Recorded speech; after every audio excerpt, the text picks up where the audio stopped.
Kita punya ketuhanan yang Maha Esa tapi tidak kita jadikan patokan.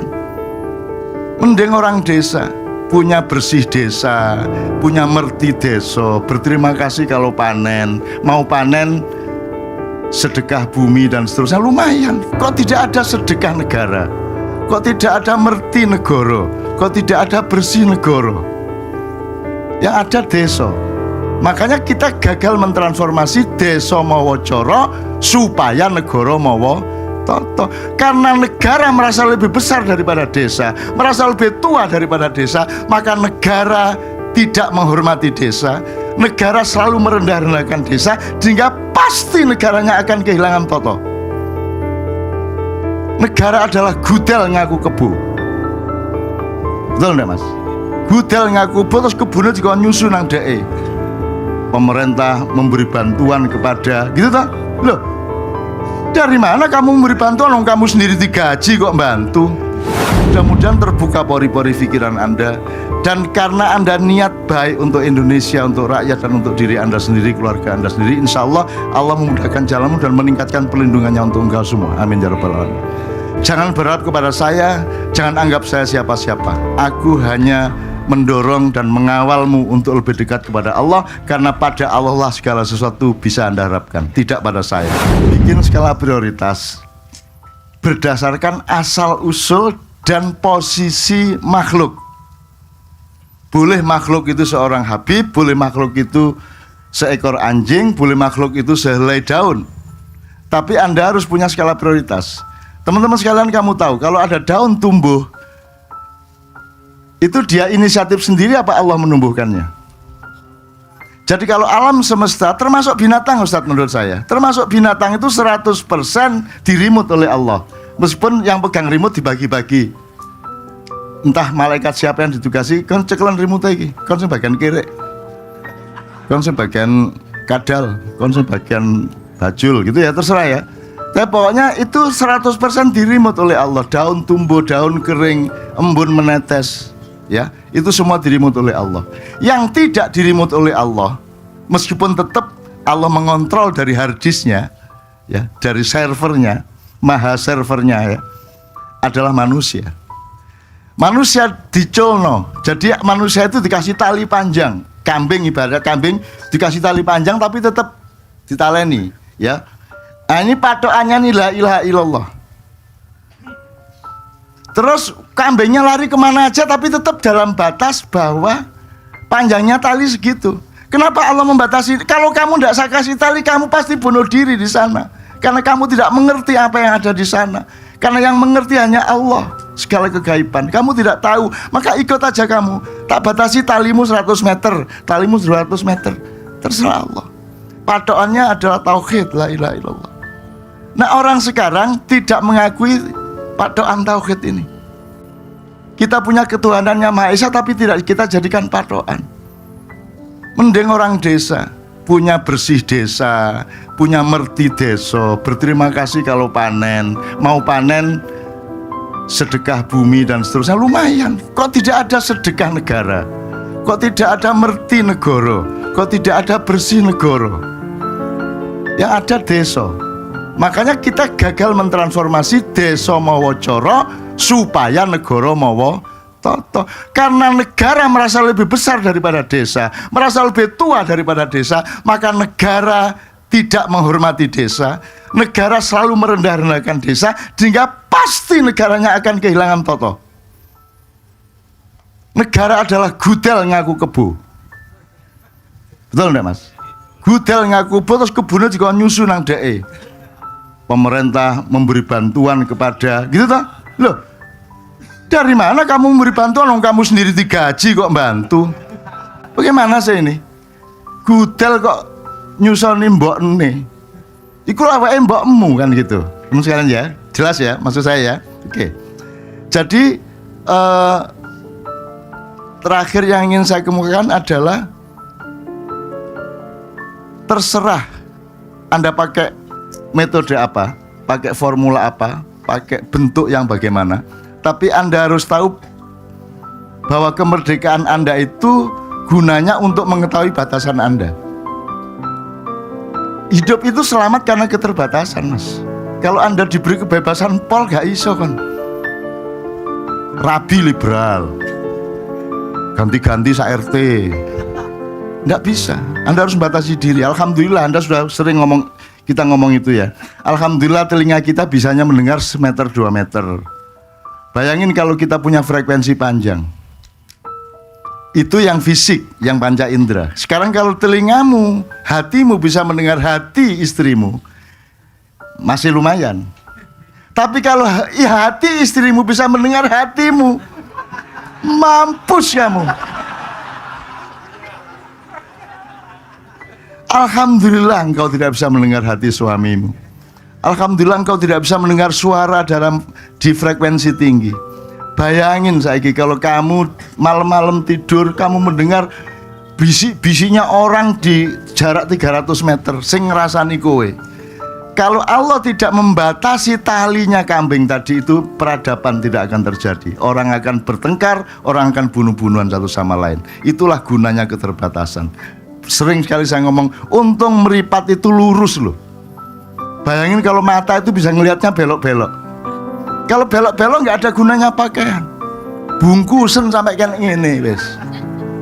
Nek moto iso mlebu kan street. Karena gunane pakaian. Untung bisa ngelihat itu satu arah tok, ke depan tok. Bayangin kalau mata bisa belok-belok dikit aja, bisa belok dikit aja udah hancur peradaban. Itu teman sekalian. Jadi tolong di Ma'iyah ini kita memahami bahwa keterbatasan adalah rahmat Allah. Jadi jangan mendewakan kebebasan. Kamu ndak mampu bebas itu, ndak mampu merdeka. Makan aja harus membatasi diri, ya toh. Makan kapan, makan apa, seberapa, kapan berhenti, itu semua kan disiplin batas. Bojo yang ngunu, nek nuruti kemerdekaan, papat cukup. Nek nuruti kemerdekaan, nek nuruti karepe ati, gak cukup. Aku duwe kanca wong Klaten biyen, seorang kiai di desa, umur 94 tahun. Ngerokoke jisamsu sehari 4 bungkus. Tak takoni, "Mbah, dados hukume rokok niku napa ten fikih?" "Oh, fahuwa wajibun." Ngono kuwi dhek. Wah, mate aku. Kok wajib ya, Mbah? Lah rokok dielek-elek kok. Wong dhewe ora jujur karo rokok. Rokok membunuhmu, lah ya sego ya membunuhmu. Gula yang membunuhmu, emping yang membunuhmu, daging kambing yang membunuhmu, kabeh membunuhmu. Kok sing ditulisi membunuhmu ngerokok tok. Karena rokok dianiaya tak belani. Dan aku entuk ganjaran mergo belani kan gitu. Kok pinter alasane. Gitu. Oke ya teman sekalian. Oke, terakhir sekali. Tadi kan saya mengatakan kalau gitu, kalau kita cari guru peradaban di samping kelengkapannya, oke, Einstein kita belajar, siapa meneh wis, Tesla kita belajar, Thomas Alva Edison kita belajar, Gorbachev kita belajar. Siapa yang Afrika Selatan? Nelson Mandela kita belajar, ya. Hayam Wuruk kita belajar, Erlangga kita belajar, Prabu Siliwangi kita belajar, Sriwijaya kita belajar, Genghis Khan kita belajar, semua kita belajar. Tapi kalau kita punya skala prioritas, misalnya skala prioritasnya adalah mana yang berada di dalam ikatan Allah dan mana yang talinya dekat, yang mana yang talinya jauh dari Allah. Misalnya gini, tadi kan saya mengatakan kalau pohon ini kan 100% di remote Allah. Jadi ada dalam hidup ini entah manusia, entah peristiwa, kejadian, binatang, makhluk atau apa saja yang ada 4 sifat. 1, disesatkan oleh Allah karena dia memang tidak bisa dikasih tahu. Fi qulubihim maradun fazadahumullahu marada, karena dia memelihara penyakit di hatinya maka Allah menambahi penyakit itu. Itu jelas rumusnya. Itu orang seperti ini kan tidak mungkin kita jadikan guru peradaban. Kalau saya berpenyakit hati saya dan Allah menambahi penyakit saya, tidak mungkin Anda pilih saya menjadi guru peradaban. 1, disesatkan. Nomor 2, dibiarkan. Dibiarkan. Wis kono. Arep nyalon meneh ya ben. dibiarkan sama Allah. Ya, ini kan apa namanya Mas? 50-50 ini, 50-50. Ada lagi yang mungkin agak lebih representatif untuk kita jadikan guru adalah orang yang diizinkan oleh Allah. Ini juga sebenarnya belum kuat juga, karena semua kejadian di dunia baik maupun buruk adalah tidak terjadi tanpa izin Allah. Jadi diizinkan belum tentu baik juga. Maka yang pasti bisa menjadi guru peradaban kita adalah yang memang disuruh Allah, diperintah oleh Allah. Nah, siapa di antara tokoh-tokoh dalam sejarah yang diperintah Allah menurut Anda?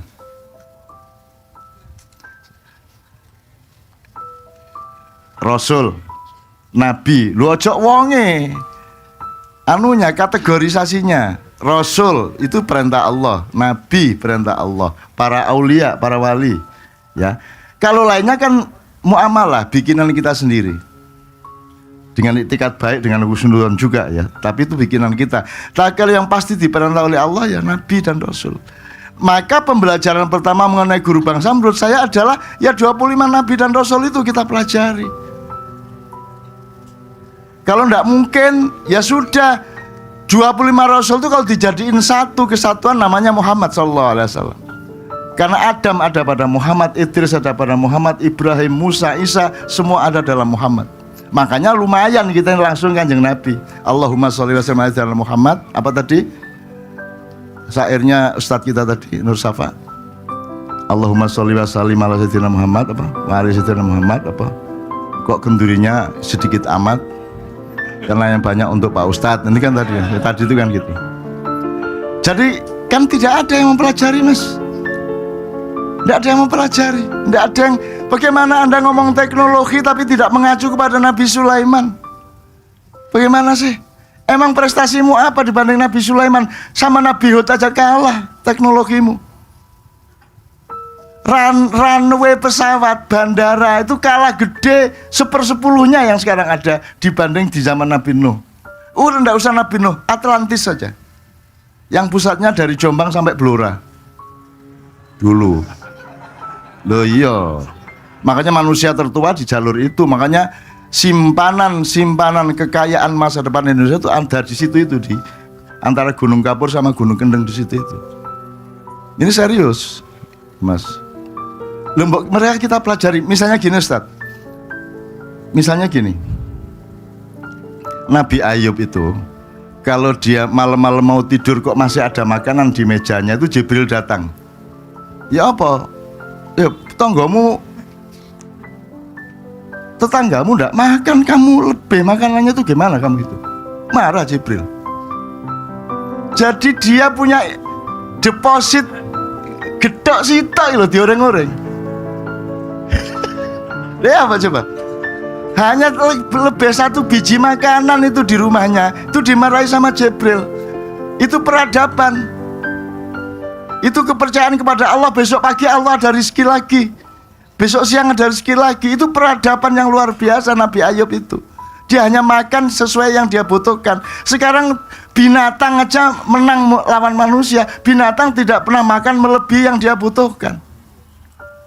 Jadi kalau ada yang mengatakan nafsu binatang, nafsu apa binatang? Apanya nafsu binatang? Binatang nafsu apa? Gitu loh. Yang nafsu itu manusia. Masa satu orang melebihi kekayaan 100 juta orang? Sedangkan Nabi Ayub gedok sitok didatangi malaikat Jibril. Mari berdoa, wahai Israel, datang. Datang Bos, masa dibiarkan terus seperti ini? Habis tanah di seluruh Pulau Jawa. 37 reklamasi sudah jalan. Pak Israel. Terus kok kula sik noleh nang Jibril, kok kula iya cek cepet gitu. Cek nangis. Ilmu 2018 ya ono apa-apa rek ya. Bismillahirrahmanirrahim ya. Engko nek ono sekarang itu coba Anda Saya kemarin dikasih tahu Agung ya, apa benar apa nggak tahu. Coba Anda foto rembulan nanti malam. Di balik rembulan itu seperti ada planet di belakangnya. Tapi kamera Anda harus kamera yang sudah Anda setel demikian rupa sehingga itu bukan bias cahaya. Itu ada planet, benda sebesar bulan di belakang rembulan yang Anda bisa lihat salah satu sisinya di belakang rembulan itu. Walau alam benar apa tidak saya tidak tahu. Jadi kelihatannya kita ini memang sedang ada yang membuntuti kita. Seperti rembulan dibuntuti oleh planet itu. Mudah-mudahan kita memang sedang dibuntuti dan kita serahkan kepada yang buntutin kita itu. Karena Anda tidak mampu. Sebab kalau Anda lakukan pemberontakan apapun sekarang ini, kalau Anda menerapkan kebenaran hari ini, yang terjadi adalah perang horizontal. Yang terjadi adalah pertentangan antara umat Islam satu sama lain. Itu akan lebih rugi lagi dan lebih kontraproduktif lagi. Oleh karena itu sekarang yang bisa kita lakukan adalah bil hikmah wal mau'izatil hasanah. Gitu sekalian ya. Jadi sekarang tolong di rumah masing-masing mempelajari, coba satu orang satu nabi aja deh. Sing Nabi Ayub gak usah kok timbangane sampean duwe. Ora nyimpen 200.000 gak oleh. Ayo mosok ati emek 200.000 gak oleh. Daripada Anda frustrasi nanti udah ndak apa-apa, ndak usah Nabi Ayub wis. Sampean lho kebangetan Nabi Ayub sampean niku. Lah mosok wong sak donya kon melarat kok sampean kabeh wis melarat gudiken. Wong mboten kuat nek kalau sampean. Sementara Nabi Sulaiman, Nabi Yusuf kaya raya dan seperti itu sing pelajaran Nabi Yusuf. Nabi Yusuf pelajari. Saya mempelajari sampai dari bahan-bahan yang bermacam-macam sehingga Anda tidak pernah mendengar cerita-cerita yang detail-detail yang aneh-aneh yang lucu-lucu. Bagaimana iblis itu tidak pernah berhenti tuh nerorin dan nggodain. Nyeneng ke iblis itu. Dan dia ahli teater, kadang-kadang keras, kadang-kadang lembut, kadang-kadang guyon. Iblis itu aktor luar biasa. Bayangin Nabi Nuh setengah mati dia bikin kapal. Diporotin sama anaknya sendiri. Anaknya kan kepala pemborongnya. Kono cari anak buah, cari kayu gini ya IO-nya itu anaknya. Terus anaknya terus nulis, terus ngekano proposal sak menten gajine sak menten honor. Lho iki urusan keselamatan kok kon bisnis kan gitu. Akhirnya tahu nggak, Nabi Nuh untuk honorarium seluruh pekerja pembikinan kapal itu hanya ngasih apem 3. Wes iki apem 3 ki honore. Lho ya napa mas honor kok mek 3 apem. Wes tadi badok gitu kan. Tuh. Ojo jangan marah ya. Ini bukan Nabi Nuh ngomong gitu, enggak, itu kan saya menerjemahkan wajah wal mau'izatil hasanah supaya Anda paham dan mancep. Saya pakai bahasa seperti itu. Akhirnya sekian ratus orang yang bikin kapal itu makan hanya 3 apem dan tidak habis. Dan mereka semua kenyang sebagaimana Rasulullah yang diceritakan 20 porsi 20 untuk 1.000 orang tadi itu. Loh, kalau Anda percaya itu Anda juga tidak habis-habis. Bener, tidak habis-habis. Terus no ae. Masuklah ke situ Anda dalam rumah tanggamu. Merbuah kepada kepercayaan itu nanti Allah akan mengawetkan. Kelihatannya cuma 100.000 tapi kok mari ngono meneh, ono gak entek gitu. Dan saya ngalamin gak entek itu. Ayo sak karepmu njaluk apa kene? Tak ladeni kabeh. Loh kok duitku gak kurang ya? Ono ae. Nggodho sampean ngono aku to. Begitu kapal berhasil sampai atas, yang masuk kapal kan cuma 128 apa berapa yang naik kapal itu, binatangnya 1.000, manusianya cuma 100 sekian.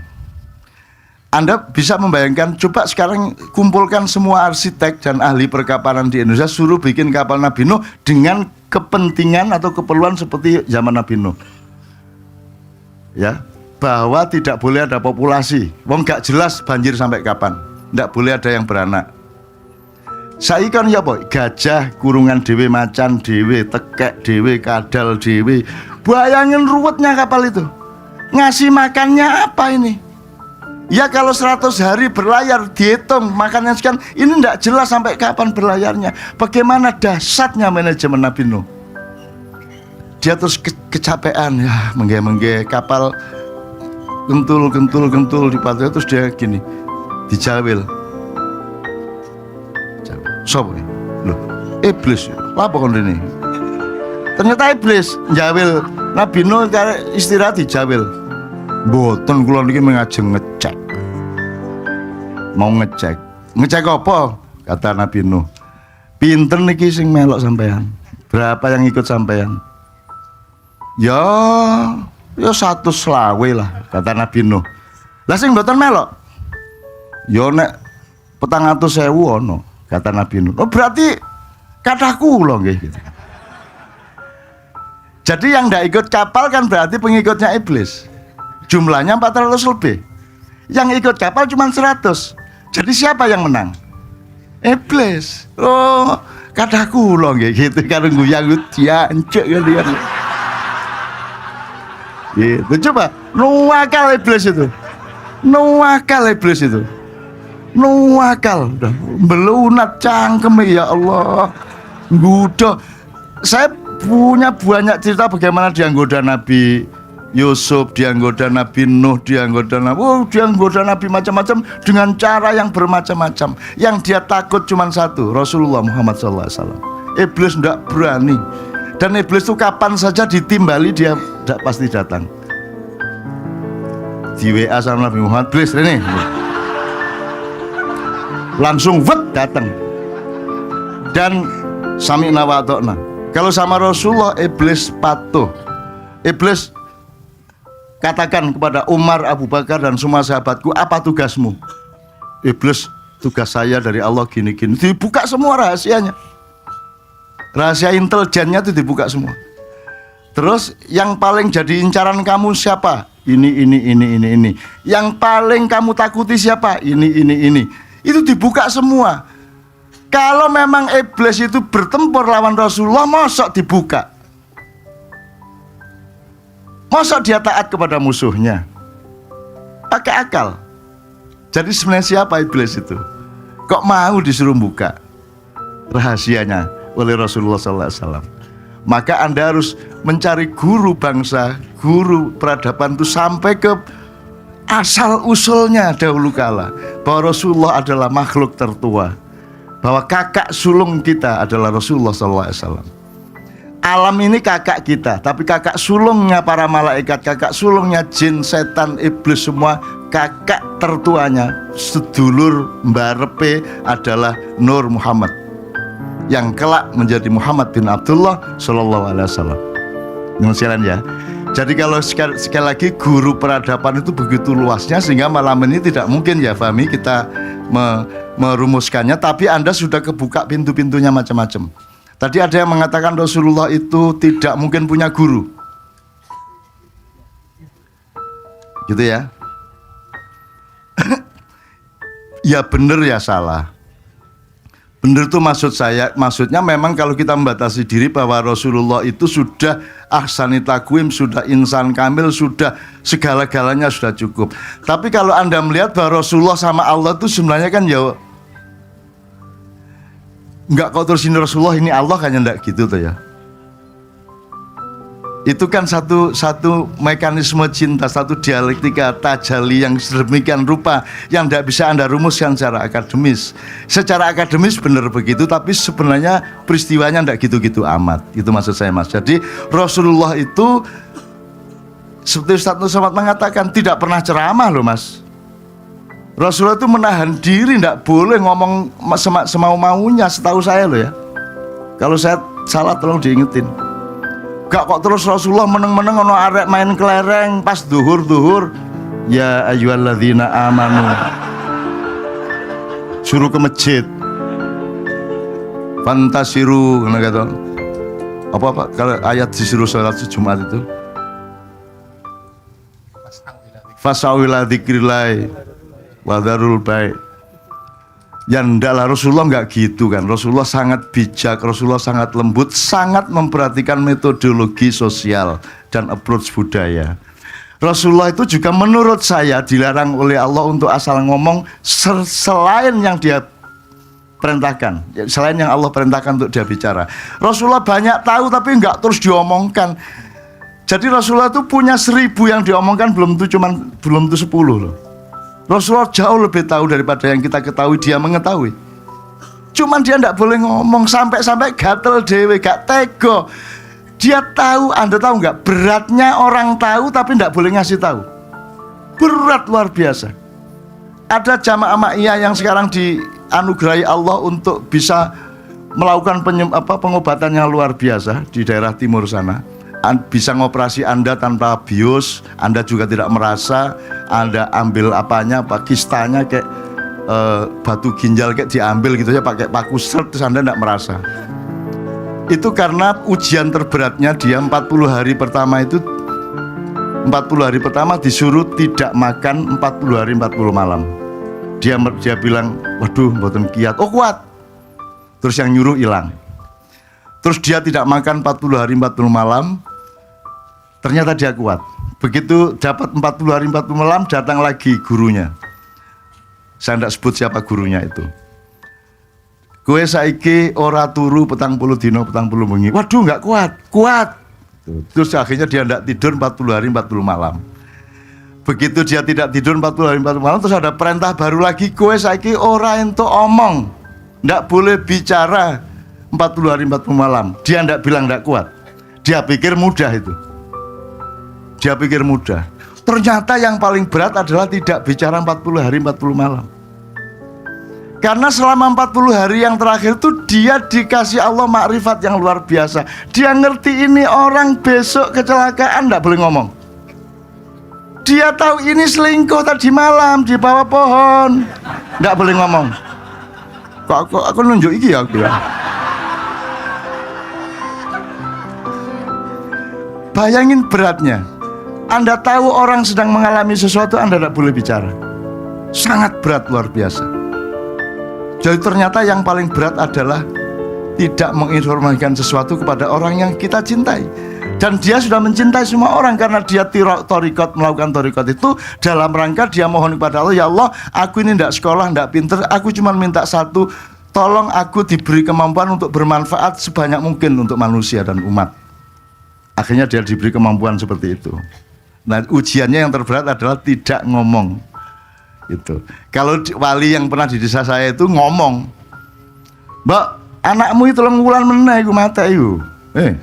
Karena 3 wulan saiki berano wedhus. Wis kono diubur sik mangan kono. Oh, jadi orang takut ketemu wali kecil ini di tempat saya. Takut pokoknya ketemu dia tuding. Ayo Pak Lurah, sapi ini didol wingi ayo. Ayo, sapi desa kok sampean dol dhewe ya apa sak kerep sampean. Wah, orang lari asal ada dia lari daripada dituding-tuding. Dan aku ingin ada wali seperti itu sekarang. Datang ke Senayan. Ya toh, datang ke kantor-kantor kementerian, datang ke istana gitu, terus nduding. Wah, asik aku. Mohon itu aja lah, lumayan. Pokoknya ketemu, ayo. Terus waktu terbangan ini kita akan kombinasi pakai sepeda jauh ke tempat jauh itu, dia bonceng salah seorang yang dia pilih. Semua ingin memboncengkan waliullah ini di sepedanya, tapi kan dia yang milih dong. Masa orang yang milih? Aku melok konai. Akhirnya dia naik ke sepedanya itu sambil nyanyi-nyanyi gitu kan, nyanyi-nyanyi naik menghadap ke belakang gitu-gitu. Begitu sampai di tepi sungai, dia turun, sepedanya di jungkrak nongol jogur kabeh leren lho. Enten apa Gus? Ayo iki lho arek iki lho nyegur kali kaya ditolong-tolongan Pak. Akhirnya ditolong.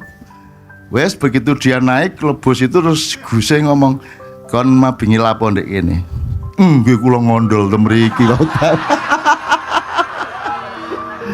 Ngerti ngondol? Itu bahasa Jombang itu. Nggih wau dalu kula ngondol. Ngondol itu membawa perempuan ke tepi sungai itu. Nah, maka dia disorong itunya kan. Kan asik kalau ada begitu. Kita kirim orang itu ke Senayan, kita kirim ke Kiai Haji Setia Novanto, kita kirim ke Kiai Haji Haritanu, ya toh. kita kirim ke mursyid-mursyid nasional kita. Kira-kira gitu. Ini sudah cukup panjang teman sekalian. Mudah-mudahan terbuka pori-pori pikiran Anda. Dan karena Anda niat baik untuk Indonesia, untuk rakyat, dan untuk diri Anda sendiri, keluarga Anda sendiri, insya Allah Allah memudahkan jalanmu dan meningkatkan pelindungannya untuk engkau semua. Amin ya rabbal alamin. Jangan berharap kepada saya, jangan anggap saya siapa-siapa. Aku hanya mendorong dan mengawalmu untuk lebih dekat kepada Allah, karena pada Allah lah segala sesuatu bisa Anda harapkan, tidak pada saya. Gitu ya.